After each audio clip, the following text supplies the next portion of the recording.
Hi there. If this is your first time here, welcome to the Parenthood and Relationship Podcast. I'm your host, Markella Kaplani, a psychologist, a parenthood and relationship coach, and a parent myself. Together, we explore the transformative journey of parenthood and its profound impact on our relationship with ourselves, our partners, and our children, so that we can be present and show up as we envision without having to do more. Let's get into today's episode. Hey there, and welcome back to the podcast. I'm really glad you're here with me today. If you're tuning in for the first time, welcome. I'm Markella, and today we're diving into a topic that comes up very often as I work with couples who are journeying through parenthood. How do we reconnect with one another beyond parenting roles? Whether you're a new parent or you've been on this journey for a while, this episode is for you. So, that natural imbalance that happens once kids get in the picture, suddenly everything shifts.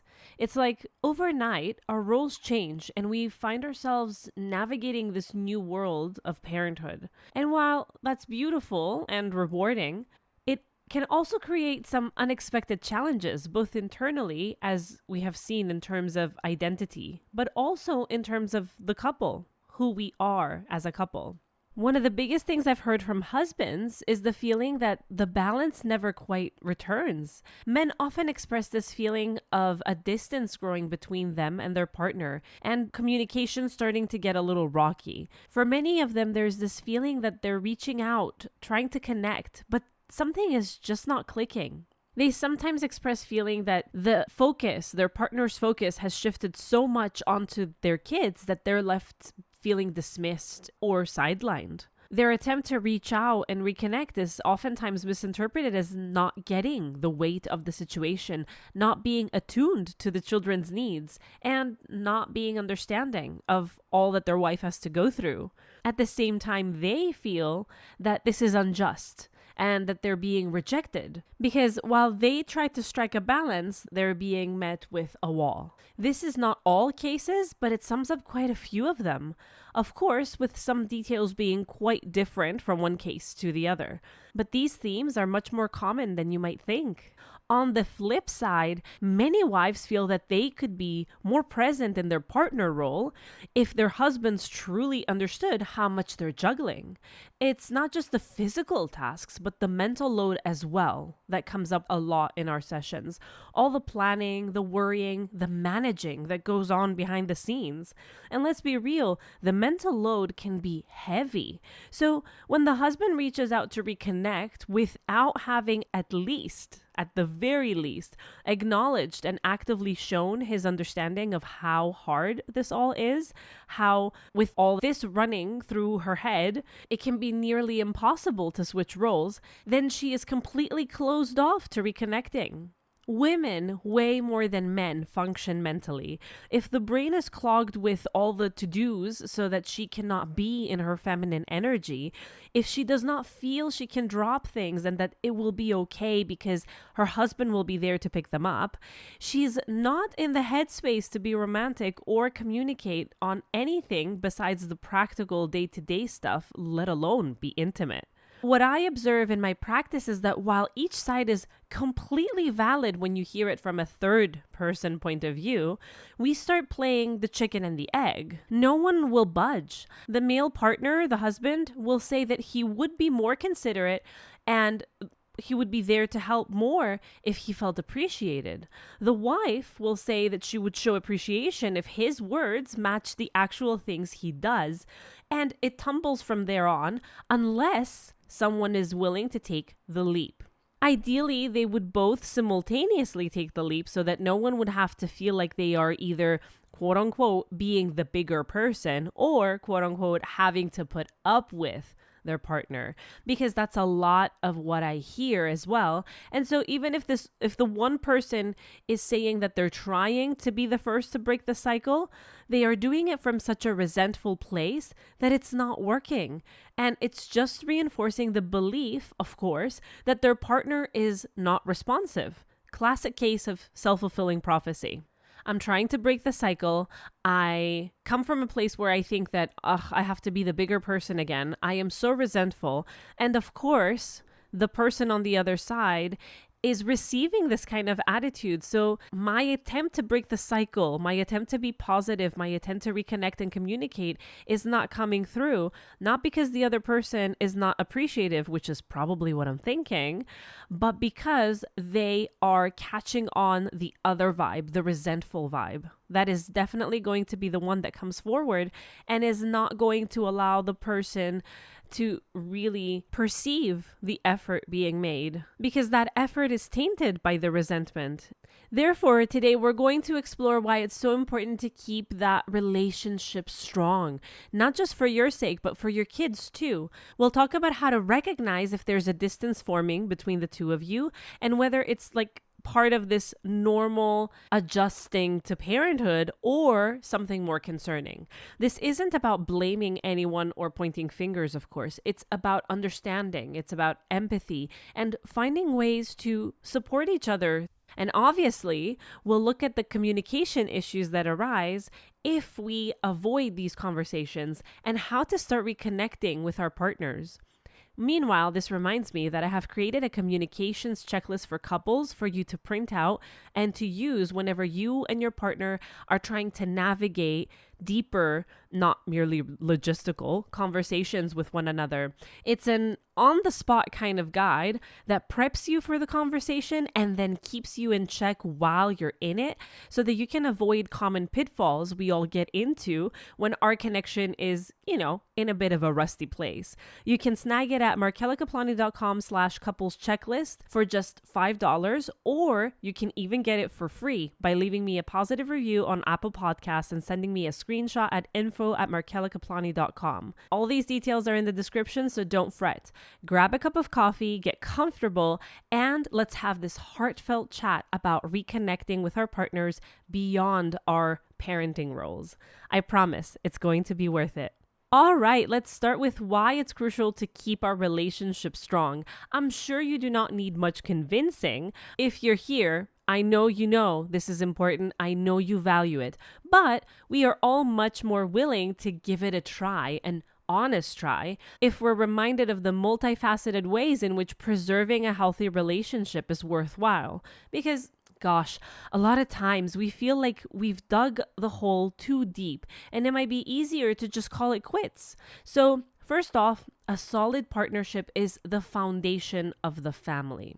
When you and your partner are connected, you'll be able to face the challenges of parenting as a team. It's like having a co-pilot. You're in this together, sharing the highs and the lows. This mutual support not only makes the tough times more manageable, but it also makes the good times even sweeter. You get to share those precious moments, the milestones, and the little victories. And let's not forget about the kids. They are like little sponges soaking up everything around them. When they see you and your partner maintaining a healthy, loving relationship, it sets a powerful example. It teaches them about love, respect, and teamwork, how to resolve conflict too.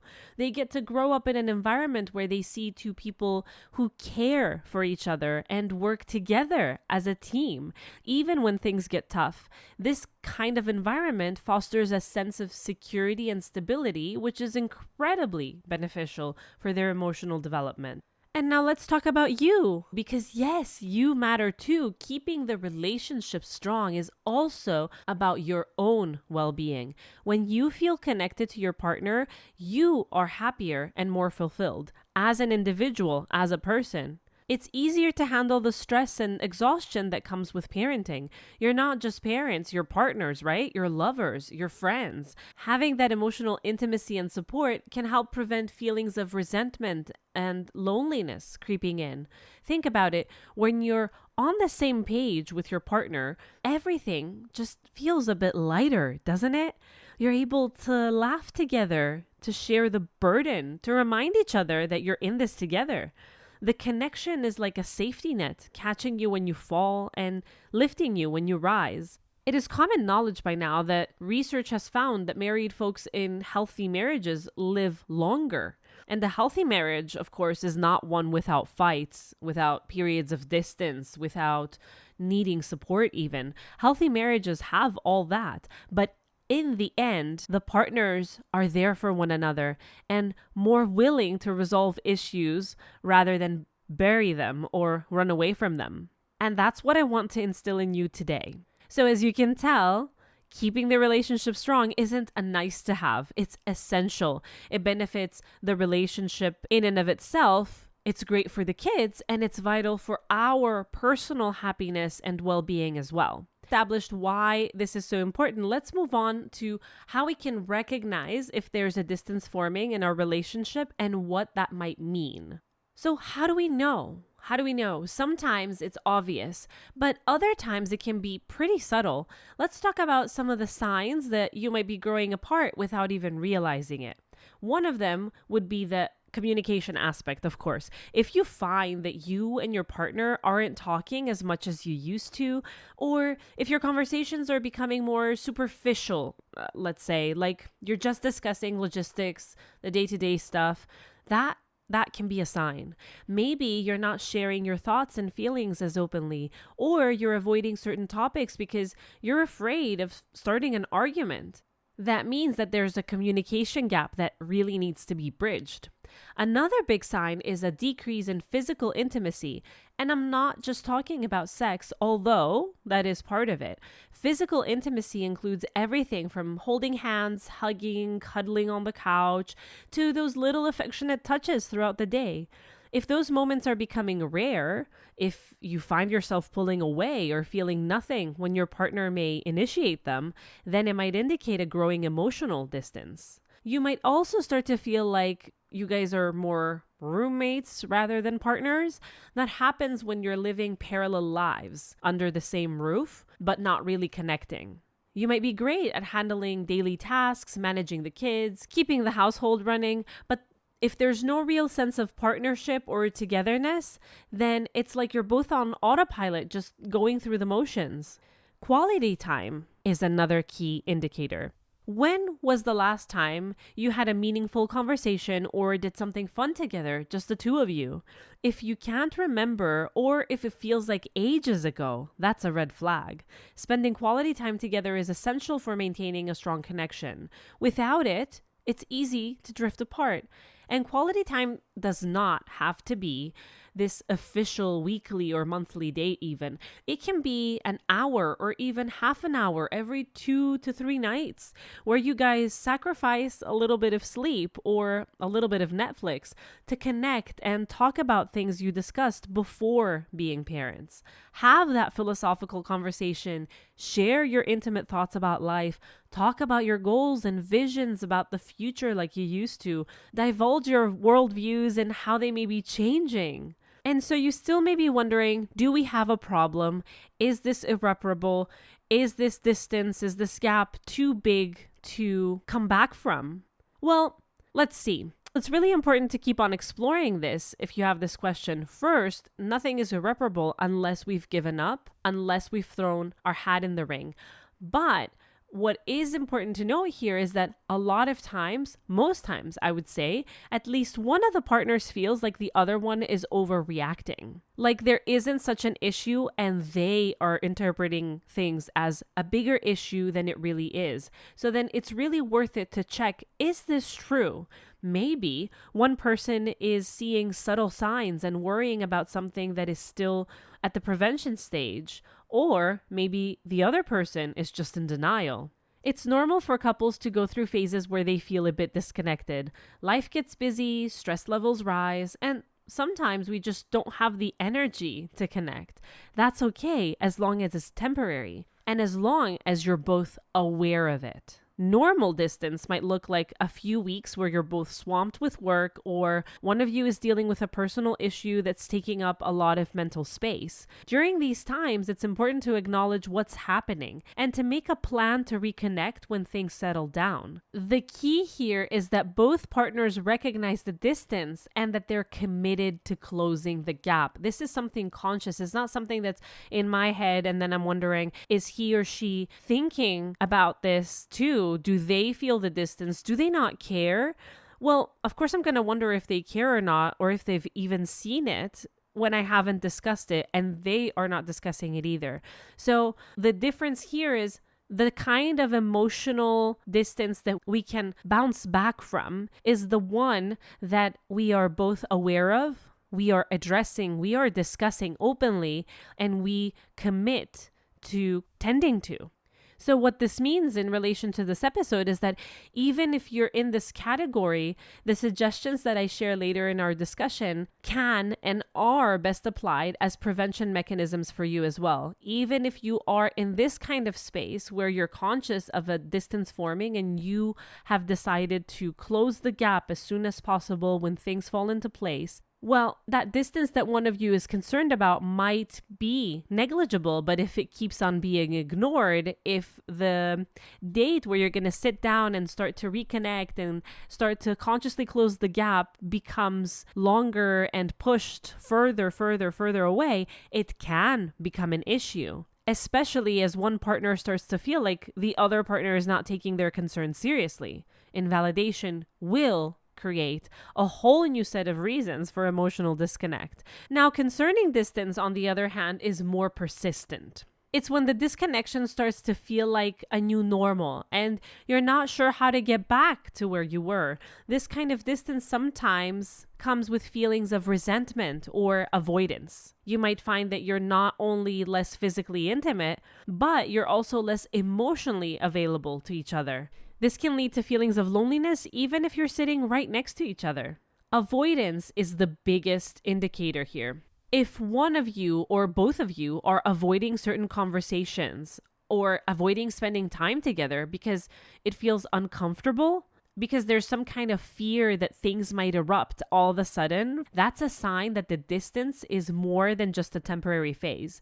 It could mean that focusing on the children or other responsibilities in the house has become a way to avoid dealing with issues in the relationship. Sometimes this distance, sometimes this focus on the children is not just about that. It's not just that the kids are in this delicate phase, the kids need much more attention, and so we are very aware and we're channeling that attention there. A lot of times it is an excuse to avoid dealing with the issues. It's something that no one will judge. Neglecting your relationship because you are tending to the kids, especially for us women, is part of the self-sacrificial role that we're asked to play. So putting the relationship in the back burner is not something that people will applaud, but when it's done for the kids, it's not something that we really contest to either, is it? And so it's a front that we put for others, but more so for ourselves, so we can still be in denial of the fact that our relationship needs repairing. Recognizing these signs is the first step towards addressing them. It's important to be honest with yourself and with your partner about what you're feeling. It might be a tough conversation. It is a tough conversation to have. And we've all been there. We've all denied it as much as we could. We've all been in places where we really didn't want to have to think about what it would take to fix things. But it's crucial for getting back on track. All right, so now that we've talked about how to recognize the distance, let's move on to the communication issues that can arise when avoiding these conversations and what we can do about them. Stay with me. This is going to get really interesting. Before moving on, I want to reiterate, avoiding these kinds of talks can really complicate things and lead to a cycle of misunderstandings and assumptions that can further strain the relationship. Assumptions like, are they not getting the issue? Is it all in my head? Do they not care about me enough to ask? When you avoid talking about your feelings and the state of your relationship, you may think you're taking the high road. You may think you are saving the relationship from a thunderstorm. But what truly happens is that you both start to make assumptions. For example, you might assume that your partner doesn't care anymore because they're not showing affection or initiating conversations. You might notice that you've pulled back, but then they haven't made an effort to come to you. And you might be wondering, oh, they don't care then. I was right to pull back. On the other hand, your partner who's being avoided might think that they've been doing something wrong, that they're not good enough. These kind of assumptions can create a breeding ground for resentment and frustration. And a lot of times, if I don't feel good enough, or if I feel that you didn't care enough to ask why I've been avoiding you, then this creates a lot of insecurity within me so that I don't feel like I can reach out. Another big issue is that when you don't talk, you're not expressing your needs and expectations. This can lead to a lot of unmet needs on both sides. The ultimate pain. I am not understood. I am not seen. One partner might need more emotional support, while the other might need more physical affection or help around the house. When these needs aren't communicated, they go unmet. Of course, they'll go unmet. And both partners end up feeling unsatisfied and disconnected. And let me catch you right there. I recognize that little voice in your head that says, if they loved me, they would know what I care about. If they loved me, they would have noticed where it gets tough for me. If they loved me, they would have asked me how they could help. But this is the kind of self-sabotage that we don't understand. We are sabotaging ourselves and our relationship. We are making the issue even bigger by sticking a label on it that the fact that I am not getting my need met by my partner means not just that I'm not getting the need met, it also means that they don't love me. So now it's become a much heavier issue. And what this really is avoidance to be vulnerable. Fear that if I express what I need and it still doesn't get done, what does that really mean? And yet, even in such a scenario, what I notice with a lot of couples that I work with is that we start to work together and there's this improvement and they start expressing their needs. And then it seems like it's still not registering. When you dig a little deeper, a lot of times the reason it doesn't register is because we haven't really been 100% vulnerable. We think we've opened up by sharing our needs, but we haven't really said why we need it to happen. I need you to wash the dishes. That's not enough. So our partner might feel like, okay, so you just need to control me. I need you to wash the dishes. If we were to complete that sentence with emotion, with talking about the deeper meaning for us behind the dishes, then I'm pretty sure the partner would jump at doing them. If we were, for example, to say, I need you to do the dishes because it's one very small thing. It will take you only 5 minutes and it won't tire you since you've been at work for so long. It's not something that will give you too much trouble, but it is something that will show me that you appreciate the meal that I've made, even though I had 2 toddlers nudging at my legs. That is being vulnerable. Do you see what's happening there? In this example with the dishes, I am recognizing him or her for the work that they're putting in at work, because a lot of times the breadwinner feels like they are not appreciated, that they are not being thanked enough. So I'm saying, I don't want to tire you out. This is not about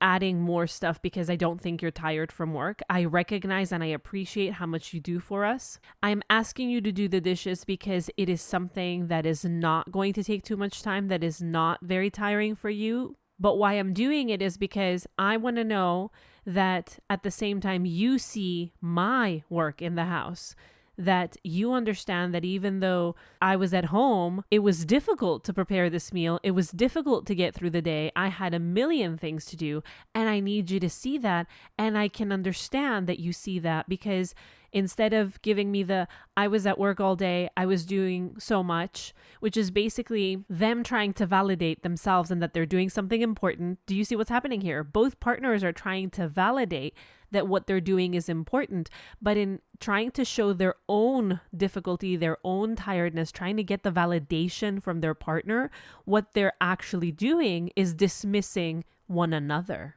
So with this small act, it's kind of like, I don't mean to get you tired, but I mean to see if you are willing, nonetheless, to do this for me, to show me that you understand that what I've been doing is also tiring.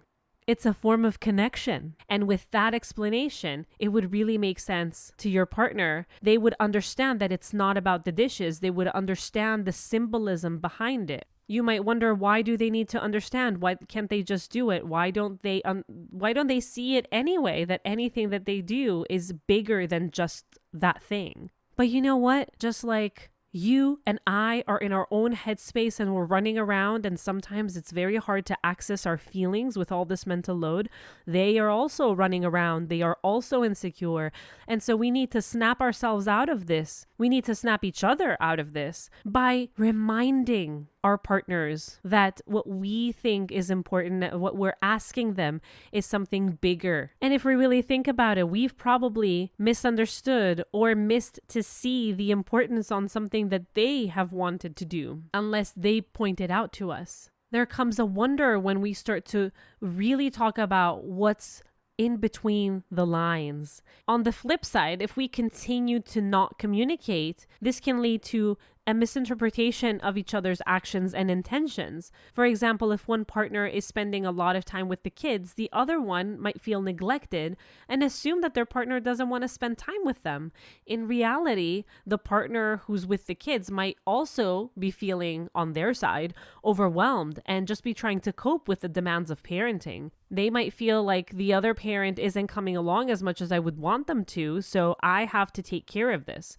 Without open communication, both sides can easily be misinterpreted, leading to more distance and hurt feelings. And so as we stifle communication, as we avoid these difficult conversations because we're afraid of being vulnerable, we're afraid of what it might mean, we're afraid that then there might be no going back, unresolved issues start to pile up. Put simply, we're making things worse. It's like sweeping dirt under the rug. Eventually, it becomes big. It becomes a messy pile that's really hard to ignore. These unresolved issues can create a sense of tension and unease in the relationship, where we may start to feel that even small disagreements escalate quickly because there's so much underlying tension that hasn't been addressed.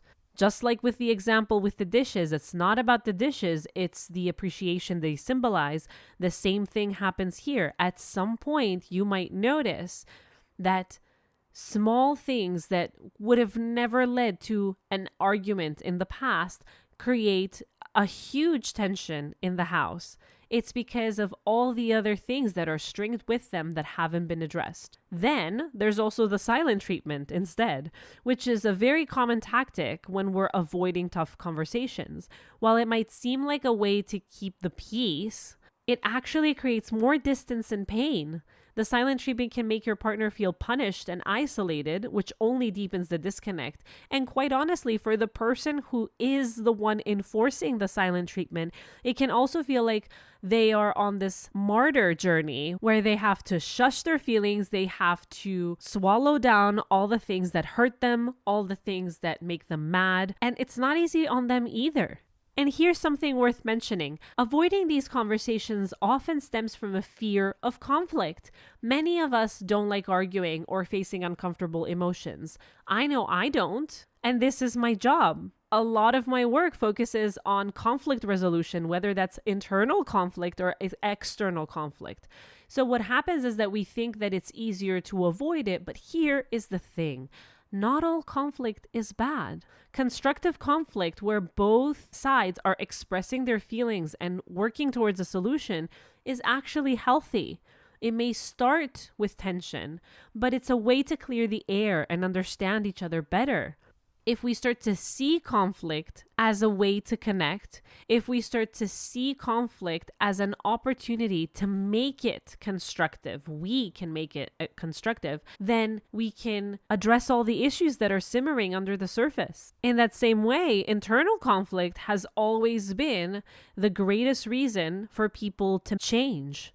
If we don't get into conflict with ourselves, we get too comfortable in our comfort zone. We don't want to move out of there. Why would we? So why would it be any different in a couple? As the relationship is trying to progress, as it's trying to adjust into this new parenting era, you guys are going to have to go through a transformation. And this transformation comes with a certain sense of unease. And this unease definitely turns into conflict sometimes. That's okay. If we know that this is part of the process, if we normalize this, then we can turn it into a healthy, constructive type of conflict that can actually teach us things rather than make us believe that, oh, we've been in conflict for a while. There's been this tension.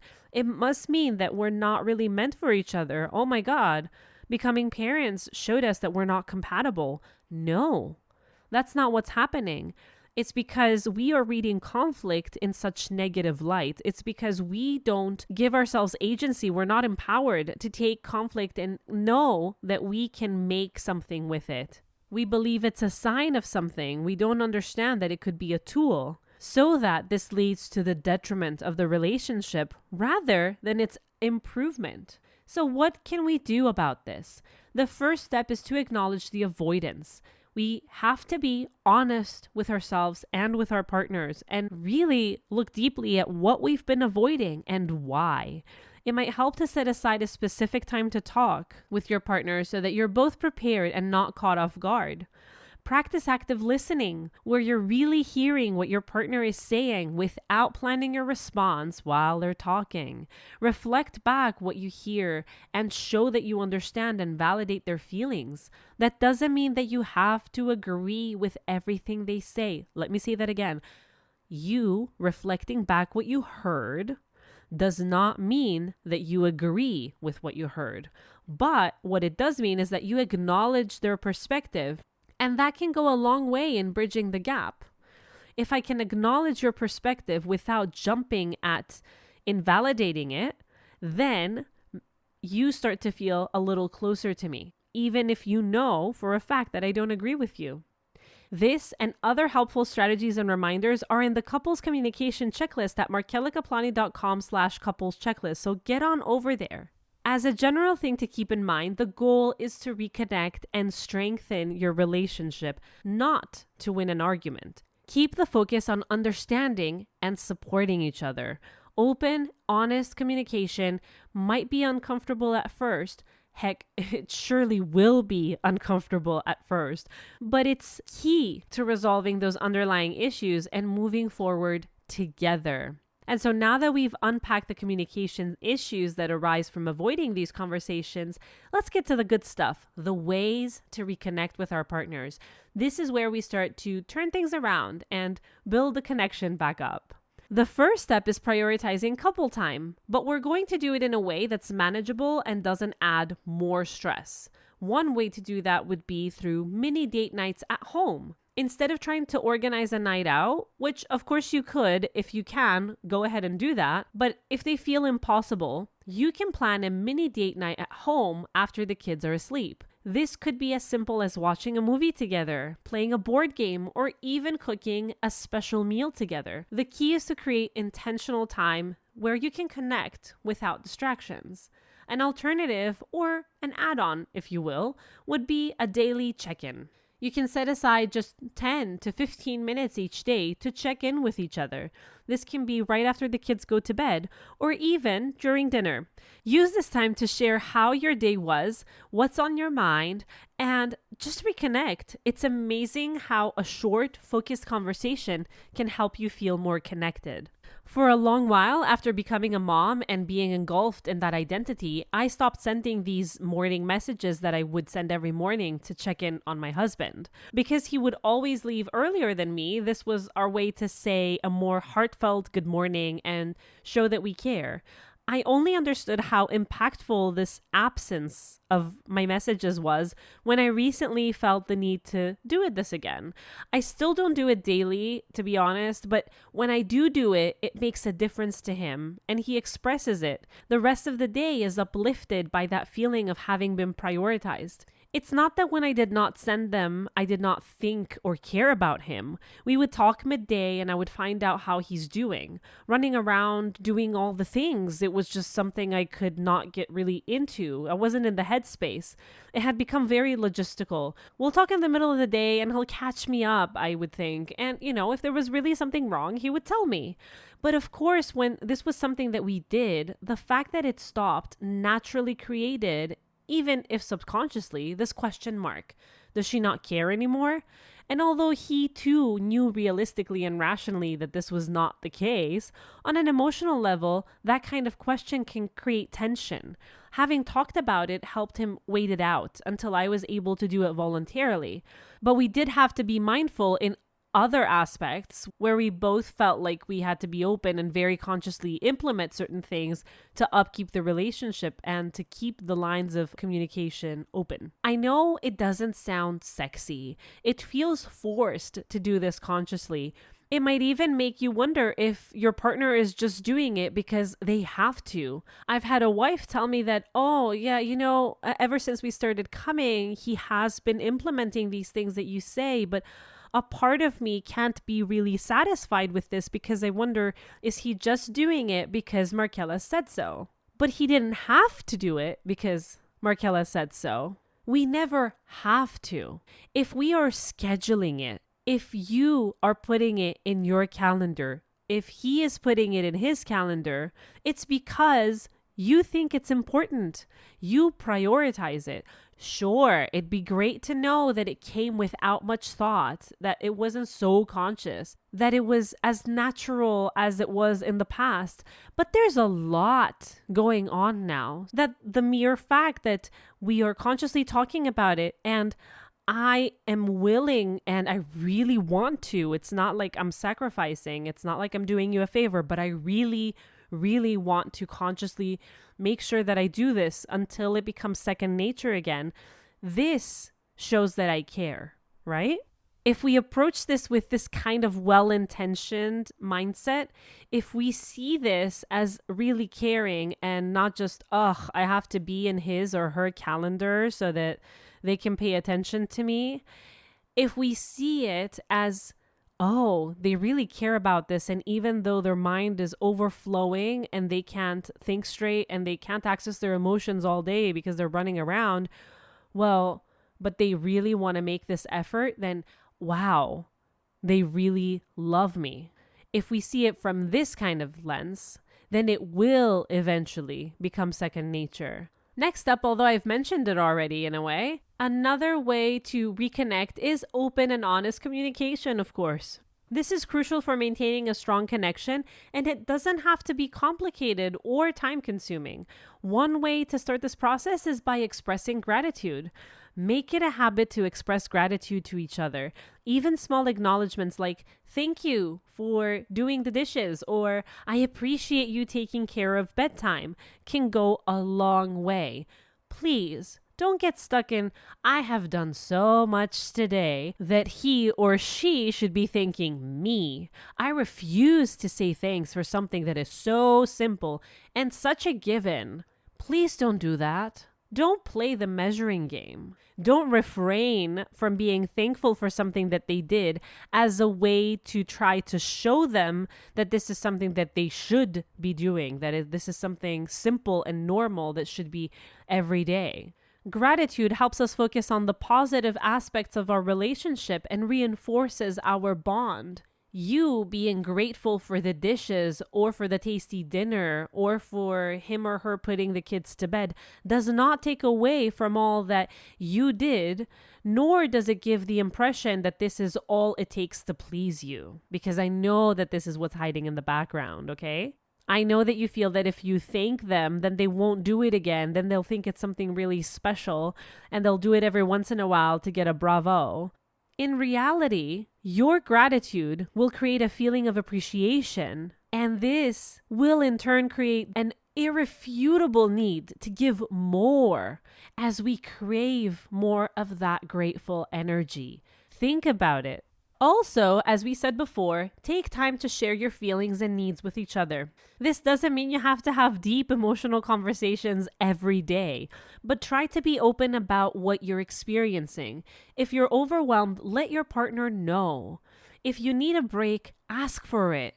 And if you feel like you want to say both of these things, but you're afraid that you'll be judged as a bad parent who is incapable, express that too. You can say that, hey, I need a break and I've been wanting to ask you for a break, but then I also feel that if I ask for it, I am a bad parent. I feel guilty. I feel shame because I shouldn't feel tired, because this should be very fulfilling because I love my kids to death because they make me so happy. But then why do I want a break? And I have this thing inside me that's festering. And you know what will most likely happen?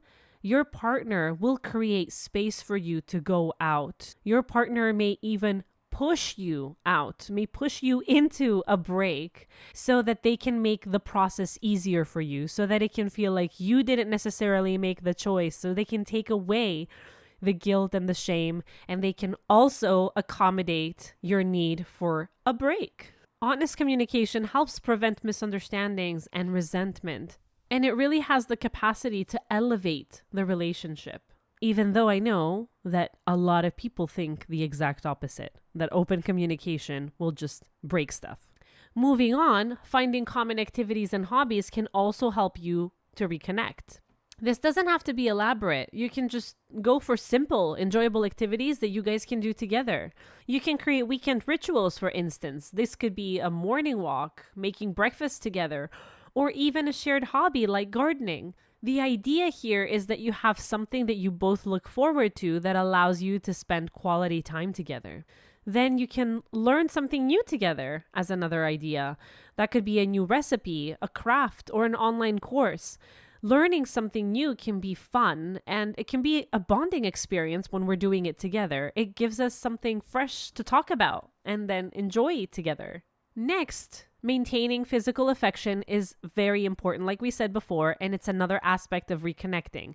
Again, this doesn't have to be about grand gestures. Simple, small gestures like holding hands, hugging, or cuddling on the couch can make a really big difference, even though we don't give them much credit. These moments of physical connection can reinforce the emotional bond. If we're at a stage where we have withheld this for a long while, this can still be very uncomfortable. So take it a step at a time. Maybe before you try this tip, you can focus on the open communication and the sharing of activities and just spending quality time together before you get to the cuddling and the holding hands. Also, it might feel a bit unromantic, but scheduling time for intimacy can be really helpful. It ensures that you're making space for physical connection even when life is busy.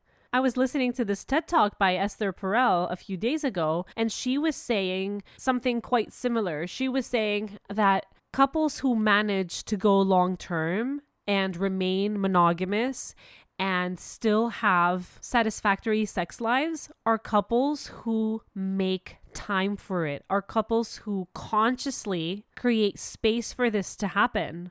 They don't just wait to be magically aroused all of a sudden as they were in their 20s. They recognize that there needs to be effort made from both sides, and they normalize this. They understand that this is part of the process. They also understand that it is part of the process that there will be times with less intimacy, with a little bit less of a connection. They don't make it a big deal, but they do make a point of coming back to each other. So think of this as setting time aside to nurture your relationship, just like you would for anything else important in your life. Finally, supporting each other in your roles can help ease the load and strengthen your partnership. Take time to acknowledge and appreciate what each of you does, whether it's the big things like working long hours or the small daily tasks. Express appreciation. That can help both of you feel very valued and understood, and therefore connected. Furthermore, I suggest you look for ways to offer help and support. So just like I'm saying to you, make sure that you ask for what you need and don't expect the other person to either forecast or ask you what it is that you need. It's also important that you make sure that you offer your help and support. And that way you're modeling what you want from your partner as well. That you want them to reach out and ask you what it is that you need. So an example of this could be you taking on a task that your partner usually handles, giving them a break, or simply asking, "What can I do to help you today?" Don't wait for them to ask or to break down in order to step in. And a small note here, I know that if there's a lot of resentment still in the relationship, that this may be hard to do. That if you feel like you haven't been supported, it might be very difficult for you to actually utter the words, how can I support you or help you today? It may feel like, how can I ask to support them when I feel like they have so much supporting to do in order to make up for all the times I felt unsupported? And I understand where you're coming from, and you have every right to feel this way. But I do want you to think of it this way. If this goes on and you both withhold from asking one another how you can support each other, then no one's needs will get met.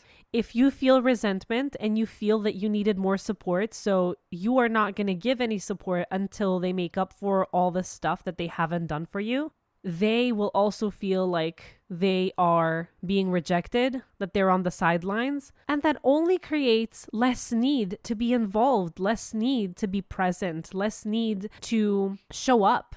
And you create a vicious cycle. Somebody's got to break it. And let's take away that notion of the higher person. Whoever that somebody is, it might feel like you're becoming vulnerable, that you are showing your cards. They might feel like, I am showing that I care about this relationship more than my partner because I am choosing to go the extra mile here. I am being the courageous one that is being vulnerable and is trying to break the cycle. But if this is the way that you think about your partner, then we already have a really big problem here. You're letting your ego take over. And when there's this much ego in a relationship, then there's much more I than there is we. And the connection that you are saying you want to build is being prevented by that ego that's standing so steadfastly in its place and saying, you come to me, I won't come to you. I know that may be tough to hear, but it is important that you do. So in having said that, let's be real. Sometimes reconnecting might require a bit of outside help, and that's okay. Don't hesitate to seek professional help if you feel like you're stuck. A therapist, counselor, or coach can provide you with the tools and strategies to improve communication and connection. An expert in the field will challenge you and will hit you with the truth of what each of you are doing to sabotage the relationship, and will look for the roots of why it is that you do this, to unravel all these defense walls. Why is that ego standing there in the way of what it is that you say you want to achieve? Why is your partner's ego standing in their way when all they're looking for is to extend their hand? But why aren't they doing it? So if you find that you hear these kinds of episodes, you read these articles and they have these very nice strategies, or you check out my checklist and it's really cool and it could have worked, but these things don't work for you, then there are deeper underlying issues that are getting in the way of what you know to do. Then that is your sign that you need some external help. You need someone who's an expert at this, a third person that can look at things objectively, that has experience of what these defense mechanisms are and has the shortcuts of how to get around them, of how to resolve your personal issues that you bring to the relationship. Your partner can do the same, and then you can resolve the dynamics between the two of you in a way that doesn't have to be a battleground. Before we go, if you're in that space where you feel like you can do this, I do want to leave you with a journaling technique that will definitely do wonders for reconnecting. Because, I would not leave you hanging. This journal, for those of you who are new here, has become our thing. So I hope you get one too. Each episode, there's some kind of journaling exercise that I give you so that you can try to apply what it is that we talk about, so that it's not just something that you hear in your earbuds and just stays in theory, but it's something that you can feel that you walked away with and you can do something with this. For this week, each of you, because I really hope that you're both listening, can use prompts like, what I appreciate about my partner today, or how I felt supported this week, or moments of connection I cherished. These are like 3 prompts that I can give you that help you find, as hard as it may be, I get it, things that you can feel positive about in your relationship with your partner. This will help you reflect on your relationship, and it will provide you with a way to communicate when talking might become difficult. Other prompts to inspire multiple entries are, what's one thing that I love about our relationship? Or another one, what's a challenge we overcame together? I'm going to put all of these in the description of the episode so that you can catch them. If you're up for it, after you've both done this activity, you can schedule a mini home date like we discussed. And this can be at the end of the week, and you can share what each of you wrote in your personal journals. Take turns sharing your entries with each other. Listen first, ask second. And who knows, maybe this can become a cherished ritual that deepens your understanding and connection. So there you have it. Realistic, manageable ways to reconnect with your partner. Remember, it's about small, consistent efforts that show you care and you're committed to this relationship. Start with one or two of these suggestions. Don't try all of them at once, and see how they work for you. Reconnecting takes time and effort, but it's worth it for the health and happiness of your partnership, of your family, of your own well-being too. So, if you're feeling a bit disconnected right now from your partner, take a deep breath and know that you're not alone. Many couples go through this, and there are practical steps that can help you get back on track. And when those aren't enough, there is always support. There are so many experts out there that can help you find your way back to each other. Pick one or two of the suggestions that we talked about today and give them a try, an honest try. Even small changes can make a big difference over time. I hope you found today's episode helpful and that it gave you some ideas and a baseline to start reconnecting with your partner. Thank you for joining me today. I appreciate you so much for taking the time to listen. If you've enjoyed this episode, please show me your support by leaving a review, and I will gift you the couples communication checklist to extend my deep gratitude for you being here. Your support means the world to me, as it supports my mission to help parents reconnect to themselves, each other, their kids, and their dreams. Until next time, take care, stay connected, and remember that you and your partner are in this together. You've got this. I'll catch you next Sunday.